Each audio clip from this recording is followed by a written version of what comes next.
రాజద్వారం దగ్గర నిలబడితే లోపల ముందు తులసి కోట కనపడేటట్టుగా పెట్టేవారు. తలుపు ఇలా తీశారనుకోండి, వాటి దృష్టి ఎదురుగుండా ఉన్న వాటి దృష్టి తులసి కోట మీద పడుతుంది. అంత పెద్ద తులసి కోట ఉండేది లోపల.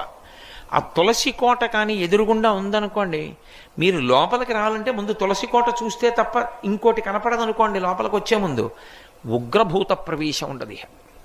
ఆ ఇంట శక్తి నిలబడుతుంది. కారణం ఏమంటే ఆ తులసికి ఉండేటటువంటి శక్తి అటువంటిది.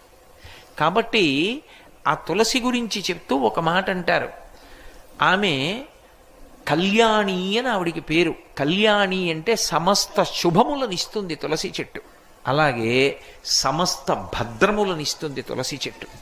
అందుకే ఇప్పటికీ ప్రాణోత్క్రమణం అయిపోతోంది, ఆయనంతా ఆయన తులసి కోట దగ్గరికి వెళ్ళకపోతే కనీసం తులసి నీళ్లు పొయ్యండి అని తులసి నీళ్లు పోస్తారు.